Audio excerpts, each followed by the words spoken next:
Hi everyone, it's me Darlene. I am back with the first official YouTube stats and other stuff video. This is kind of a redo of the series that I was doing, YouTube earnings update. I was doing that for 2 years and I just wanted to make some changes, so I did. I left some things kind of the same. I didn't want to put too much thought into this. It's just going to work its way out as we get going. And I still plan on doing twice a month, like, you know, at the beginning of the month for the previous month, and then mid-month just for whatever. I don't know exactly how it's going to work yet. But I do still have some stats for you, and then I'm going to show you on the screen some things about, for those of you who have channels that once were monetized but are no longer monetized because of the new requirements, and then for those of you who have started a channel since that change, and so because it looks a little bit different on depending on whether you were ever monetized previously or not. So that'll make more sense as we go. I'm just going to talk a little bit about each thing today, and then, you know, we'll just go from there. I do want to say that if I don't cover stats that you really liked to hear in the old series, please leave a comment and let me know. Or if there are other things that I've never really covered and you'd like me to, leave me a comment and let me know that too. And that's the phone. And of course, that was a useless call. So let's just get started. I am going to share a few stats with you, and what I want to do now is I do want to focus a lot on channels that are just starting out, which is kind of like what I wanted to do when I started the regular updates, earning updates that I was doing 2 years ago. Because even though my channel was like at the time like a year and a half old, it had just started to really grow, and that is when I went full-time YouTube, so I wanted to do that. And then it just, you know, became the same old, but now we have this new requirements for YouTube and monetization, so I feel like we have something new to talk about, and maybe it'll get some more people on board. Or for those of you who were highly discouraged with the changes, you know, I just want to let you know it isn't all that bad. If you've got it in you to make it work, you're going to make it work. That's all there is to it. They're not asking like for impossible things. If I can do it, anyone can do it. Seriously. In April of 2018, I uploaded a total of 71 videos. Once upon a time, I used to have that or even more because I used to do daily updates, just like really quick little videos, but I stopped doing those, and you know, my monthly amount of videos, I think at one point was like maybe down to 40, something like that. But I'm back up to 71. I did 29 videos on my Darlene Michaud main channel. I did 14 for patrons on Patreon. And when I say on Patreon, it's really on YouTube. The videos are what's the word I want? I want to say housed on YouTube, but that's not it. But they're on YouTube unlisted, and I share the links with patrons. Patreon itself doesn't have a platform where you can upload a video directly to Patreon. You have to upload it somewhere else and then just link to it, and just don't tell anybody else about it. So 14 for patrons. 14 for my ASMR channel, which is Sounds and Whispers ASMR. And if you don't know what ASMR is, please Google it and you will learn a lot about it. And then I uploaded 11 videos to 2 mystery channels. And I'm not telling you about those mystery channels. At least I'm not telling you what they are. I may use the insides to show examples, which is why I kind of started a new channel so I could see what it looks like for a channel that has never been monetized. Because every channel I've ever started was back in the monetization days. So I did that, and then I decided to do another one because I just feel like playing around and seeing, is it possible to start a channel from scratch? And I'm telling you, it's a lot easier if you have friends and you network and you start letting people know about channels. But I'm not doing that with those because I just want to see, you know, how it all works. All right, so those are the videos that I put out there into the universe. For subscribers, I never used to share this number because I always just told you like how many new or net subscribers I got. But then talking to other people, I know a lot of people get discouraged when they lose subscribers. I look at it this way. For me personally, I mean, obviously there are many reasons you're going to lose subscribers. I look at, do I gain enough to justify losing a chunk? I lose a lot of subscribers. That's because I really push myself to just do what I want to do, or what I want to try and, test and, see how much I can get away with, stuff like that. So when I lose subscribers, I feel like I'm just losing people who would not be invested in my channel in the first place. As long as I have subscribers that are sticking around and new ones coming in, I'm good with that. So I just look at the overall picture. So on my regular Darlene Michaud channel, I gained a total of 2,911 net subscribers. I gained 3,826 and I lost 915. Now you might be thinking, why on earth would you want to lose 915 subscribers in 1 month? And again, because I think I did pretty good in the long run. I gained a total of 3,826 and I only lost 915. So I'm ahead of the game by 2,911. I'll take that. I'll take that over having, gained 50 and lost only 1. Oh, I only lost 1 subscriber. Yeah, but you only got 49. I'd rather do it my way because it's working for me. Everybody has the choice, to decide what they think is important. I think it's important to have the right kind of subscribers. It really is, because a subscriber who is subscribing just for the hell of it and never watches your videos, that doesn't help you at all. It really doesn't. So in the month of April, for my main channel, the lowest subscribers I got in one day, the net, this is like new minus the ones who leave, is 36, and the highest net day was 186 subscribers. Right now I have a total of 48,677 subscribers on my Darlene Michaud channel, which is awesome. We are getting closer to 50,000. I will see it, I would say, by this summer sometime. I will say that once I had a net of -2 subscribers. I can't remember what the exact numbers were, but let's just say it's like I gained 60 that day, but I lost 62. I was -2 for the day. And yes, that can get discouraging, but I have to look at the overall picture, or look at it in chunks. That's why I kind of like to look at stats, because I say, oh, I didn't do bad for the month. I don't care what happened during the month. I came out a winner at the end. And again, those who leave, that's okay. If that's the direction you want your channel to go, you're going to have to expect people to leave. That's all there is to it. But you do want some to stay, or else you're not going to really get anywhere. So you got to just figure it all out for yourself. For my ASMR channel, I got a total of net subscribers of 114. Now, as a quick refresher, I started that channel in January of 2015, uploaded for like maybe a year, and then let it just sit there for 2 years, and started uploading again now, January of 2018. So in January of 2018, geez, I didn't look. I think I had like something like 148 or 149 subscribers, let's say 150-ish, around there.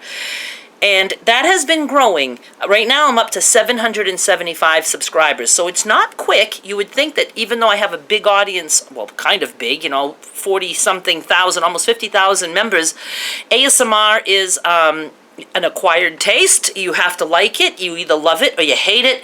So I didn't get to bring a lot of people over. And it's, it's always just gotta keep doing all the time. So I gained, for April, for the ASMR channel, 145 subscribers, and I lost 31. And my low for the month, I had a day where my net subscribers was 0, and then my high was only 20. So you can see they're not like running to join. They're just, trickling in, but I like that. My mystery channels, one of them is just over a week old and the other one is just a couple days old. I have 0 subscribers on both. One has 156 minutes of watch time. The other one has 81 minutes of watch time. Most of that is probably even just me, playing again to see and check things. So they're sitting there, and it's gonna be hard to get people without letting anyone know. But that's the way I want it. I want it all to be organic. I just want to test it. I'm using it as a learning experience and as a teaching experience, because if I can figure out things that could be done, I can tell some of you who would like to start a channel and you have no interest in even letting anybody know you've done that, maybe it's possible to still get a channel off the ground like that. I will be testing it. I do want to tell you that I am treating those channels as though they are already a big success. You can't just put a video or 2 out there and then wait and say, well, I'm gonna wait and see if anybody bites. Oh, nobody did, so I'm not going to bother. No, you can't do that. You have to treat the channel like you've already got thousands of subscribers who are waiting for your videos, and just build your library. Then if somebody finds a video, because I think, after you have enough content, YouTube might take a look at it and say, all right, they're worth, putting out there. And, if you do happen to catch someone's eye, you want them to have enough stuff to look at so they can stick around. So always treat it like it's a success, and then it will become that success. You can't sit back and wait for success to happen if you don't constantly feed it. It's just not going to work out that way. And if you're the type who doesn't want to work hard at something for 6 months because you think you're just going to be miserable if nothing comes of it, then just don't bother, because a lot of things don't work the way you'd like, and you have to just be happy that you had the experience and took that little journey. Doesn't matter how it ends, it's how you go about trying to get there. That's all. My gender. I was curious to see if there was any kind of a difference between my main channel and my ASMR, because again, it's a totally different audience. For my main channel, DM, I call it Darlene Michaud. Let's just go with DM. For my DM channel, I got a total of my usual 89% girls, 11% boys. For ASMR, we have a little bit more boys, a few more boys on board, but not a lot. 81% girls and 19% boys.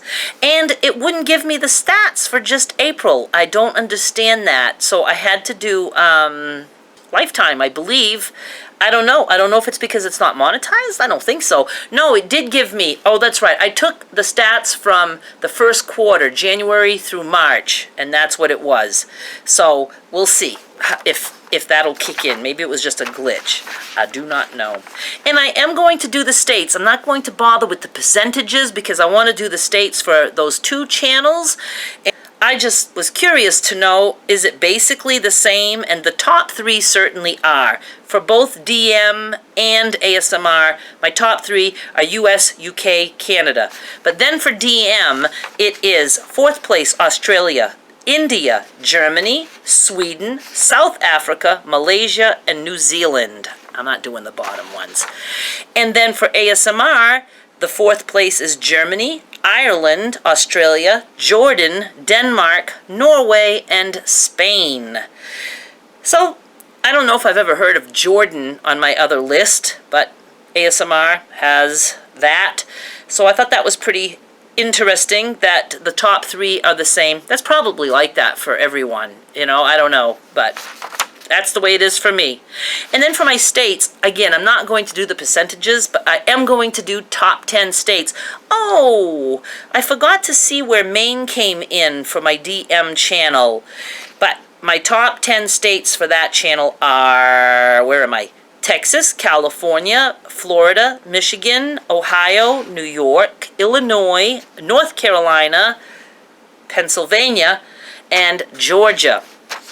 I'm not going to bother to look to see where Maine was, but it wasn't in the top 10. But listen to this. For ASMR, top 10 states: Massachusetts, Maine, I made it #2 spot. Texas, California, Minnesota, Nebraska, Mississippi, Ohio, Pennsylvania, and New York. Is that 10? 5, 6, 7, 8, 9, 10. Yep. I actually got some shares. I didn't look at that for my main channel, but for ASMR, I did get 12 shares for the month of April, and my videos appear in 124 playlists. So I was happy about that, because even though it's an older channel, it's really only like a few months old, because I've only really started doing more with it just this year. And my #1 video on ASMR is my 3 hours of rain for April. And then for my DM channel, I believe it's still the rag quilt, 1 hour rag quilt, that pink one where you just cut or whatever. It's been the top one for quite a while. My revenue. Okay, let's look in March. Where was I? For March, for my DM channel, I earned $1,422.26. I'm down, but boy, I recovered nicely. I was lower for the month, and then the last 2 weeks went up for me a little bit. So I ended up with $1,212.38. So that was good. March was 1 day longer than April, but that's not, I mean, I'm still lower by a lot, by a couple $100. However, I didn't even think I was going to hit the 1,000 mark halfway through the month. So very, very pleased that I did, and I even went to 1,200. My ASMR channel, a 0, and obviously the other new channel's a 0. ASMR channel is 0 because it is not monetized. All right, so we're going to go to the computer, and I'm going to show you what it looks like. Let's just go. I'll talk about it when I'm there. This is my ASMR channel, and you can see if I go to channel, I see a tab or a link for monetization. That's because I was monetized before the changes. As a recap, you now need 4,000 hours of watch time within the past year, and you need 1,000 subscribers. If your channel was monetized once upon a time and it no longer is, you can go to channel, you will see monetization, you can click on that, and you can scroll down, and it's going to tell you how close you are. So I don't even need 500 more hours, so I will reach my hours within a month, but I still need 225 subscribers. So I need to work on getting more subscribers. And then I saw somewhere that it's taking like about 2 months for them to put you through review. So this is another reason I wanted to do this. I want to see how long that all takes and how it all works. If you started a channel that you started after the new requirements, you will, under channel, you will not see that monetization. So here's what you need to do. You have to go to status and features. You have to go to the monetization, and you're going to click here, and it'll open up. You have to choose your country. You can just leave everything else as a default, and then you scroll all the way down and click submit or whatever. After you do that, if you refresh your page, you will see this. Under monetization, it says eligible. I don't know why it says that, because you're obviously not eligible yet, but I think they mean you're eligible to at least become a partner, to apply to become a partner. So you're going to have to click on learn more, and you're going to have to walk yourself through that. It's been a long time since I did that, and things have probably changed. So I haven't done that step yet. I probably will, just to be able to tell you more, but I haven't done it up to this point. So you'll need to do that, and let me know if you have any questions. Sometimes the best way for me to help you is to let you do something on your own. Then you can ask me something instead of me just explaining it all, and you might not even need half the info that I give you. So I guess that is about it for right now. Let's go back to the camera. So that is pretty much it for my actual channels, my goal is to just keep playing on the mystery channels and seeing what I can discover. And we're going to keep up with the ASMR channel to see if we can, get through that monetization process together and see if it really is going to take a couple of months. I think that once YouTube gets caught up with all the channels that were once monetized, I mean, there was a whole big bunch at once that just, lost that, and then people are building up to getting back to that point, so it's taking them a long time. I think that will get better. The only other thing that I wanted to touch on briefly is Patreon, because I do have people who are interested in knowing more about Patreon. And before I get into actual details, I just want to let you guys know again what Patreon is. It's fan funding. And who is it for? It's for anyone who feels they have something to offer that people would like. Now, I think obviously the best way to start out with Patreon is if you already have a decent size audience who is engaged with what you do already. You can always let them know that you're starting up with fan funding, and you will have some who would absolutely love to become your patrons. And you don't have to do anything different than what you're already doing. There are many, many YouTubers who just have a Patreon account, and people go there and pledge to be their patron for nothing other than just watching their regular videos. That's it. Others will give something above and beyond. For me, that's what worked, is by doing exclusive videos only for patrons. So that's the direction I went in, and it's working for me. But you don't have to be a YouTube creator to have a Patreon account. There are a lot of reasons, a lot of creative ways to get people to hop on board with Patreon for you. So let's see. I think if you don't already have a big following, you'll need to at least have something that makes people very curious and they're just really wanting to know what's going on. One example I can think of is, let's say you do have some friends, and unlike me, you want to do a weight loss thing on Patreon, and you vow to weigh yourself every day or once a week, or share images and, show what you're eating, and do all that on Patreon. It doesn't even have to be with video. It could be just pictures, images, and just, writing stuff and saying, today I got up and did this and that. You might get some followers for that because people are curious. Maybe they want to do it with you. You could say, anyone who joins my Patreon, for $1 a month, we're going to record our weight once a week, or, stuff like that. Just think about, things like that. The other thing Patreon is good for is for people who are artists in all ways, someone who paints, or somebody who writes music or plays or sings. A lot of them don't want to necessarily do videos. Some of them just like to have audio recordings, and they can have patrons to support them, and it helps them buy their equipment, or whatever.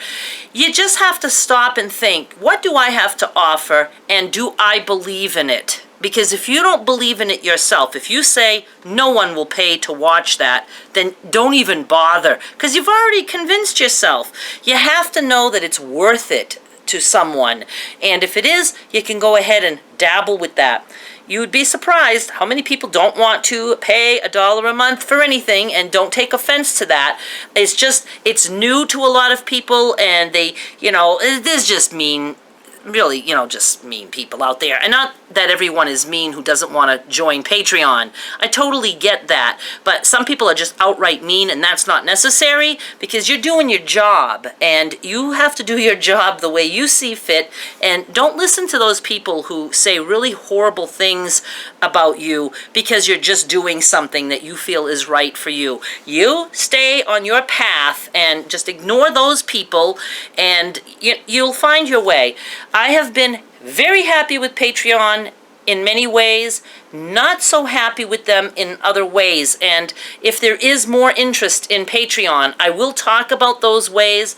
But one thing is, I just think it's a poorly run site. It's messy, and they're not, what's the word that I'm looking for, as transparent as I would like.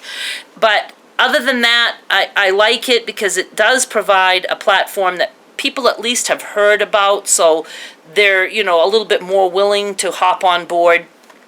I have done very well with Patreon. I started in October of last year, mid-October, and I think that first month, in 2 weeks, I was already up to like $180 in pledges or whatever. And then for my full month of November, I was like 500 and something in pledges. And then every month I have jumped up to the next 100. So it was like 600 and something, 700, 800, 900. And April is the first month that I did not increase my pledges. However, what you see reported on the front page is not actual. So if you go to somebody's Patreon page, and like mine probably says $690 or something like that right now, they're showing what I'm expected to collect after all fees and declined patrons and all that crap. But I'm really in the 900s, 943 or something like that. I was as high as 972, but it goes up and down all the time. It's like, oh, one day, yay, and the next day, yay. It's hard to see things fluctuate like that. But again, I like to look at the overall picture, and so far I've been happy with every month except for April. So that means I need to think up some new things and, try to get more patrons on board, try to keep more patrons on board. But I also don't understand why my actual count did go up, yet the amount that Patreon is processing didn't go up. So I have an issue with that, and I have talked to them. I had an issue with them the month before because some numbers didn't make sense to me, and they kind of just like, oh, this, that, and I'm like, but what you said just didn't make sense, and I came back with what made sense, and they never replied again. So this month I did the same. I'm like, look, same thing happened. The numbers that you're showing me inside my account make no sense when I see what you're actually processing. And they gave me the runaround again, and I wrote back and said, look, this doesn't make sense. You need to explain to me exactly why those numbers don't match. And I didn't hear back from them again. But I'm not going to drop the ball on this because things need to be accurate. Why show us numbers inside our account if they're just going to say those are estimates? No. The home page is estimates, but what I'm seeing inside my account with a long list of patrons, you can't tell me that's estimated. They're not like just putting phony patrons in there. It's how many patrons I have, and they're not all getting processed from what I see, and I haven't gotten a clear answer. So it's always possible that I don't quite understand what they're trying to tell me, but it shouldn't be that difficult. So I do have some issues with Patreon, but I will talk about it more if you want. And the only reason I've had any kind of success with Patreon at all is because I had a big following.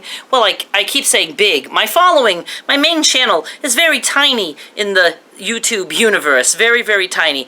But I did have a following who, I think because I do push my limits. When you push your limits, you piss off a lot of people, you lose a lot of people, but those who like your limits, they kind of stick around because they like it. So it's like they'll feel passionate about somebody who they think is a little bit different and might be a little bit like them. So you have to have some kind of an angle, and mine is to be me and not worry about it. And I know a lot of people who have tried Patreon and just have gotten nowhere. I know other content creators who have hundreds of thousands of viewers, and they have a Patreon account, and they're like, their homepage is showing like $85. They don't push it. They don't realize the importance that they hold in their hands, that all they'd have to do is a little bit of something special for their patrons, and more would come on board. I shouldn't say something special for their patrons, something special for their YouTube audience or whatever audience, and say, hey, if you like all this stuff, how about we do this over here and you can be an exclusive member and get to watch this or that. And another tip about Patreon, if you're thinking about it at all, I suggest that you don't do what a lot of Patreon people do. You'll hear people in YouTube land say things like, if you become a patron, when I get to 100 patrons, I will start doing 2 videos per week instead of 1 video per week. No. Start doing 2 videos per week, but make one exclusive to Patreon. Like, for instance, say you do 1 video per week. You're willing to do 2. Instead of saying, patrons, hop on board, and when I reach 100 patrons, I'm going to do 2 public videos per week. No. You're willing to do 2 per week. Start doing 2 per week now. Put 1 exclusive for Patreon. Then you say to all your people who are watching, hey, I'm doing 2 a week now, and 1 of those is for patrons only. So if you'd like to see it, come on over and see me on Patreon. Be my patron, and you will have access to this other video. Do it as though you have all the patrons already there. You can't promise them something that they're gonna go to Patreon and start paying $1 a month or whatever. What if it takes you a year to get 100 patrons? They don't want to just keep doing that and never see that other video. Give them the video now and then they'll come. That's the best advice I can give, because that's the way I handled it, and I do know I am more successful than quite a few others out there who have tried it. So I don't know. I can't say I'm doing it all the right way, but I certainly think that way worked for me, and it might work that way for you. But you have to believe in yourself. You can't say nobody's going to want to watch that, because nobody will. Guarantee you, nobody will. You've already decided that. So that's just the way it's going to work.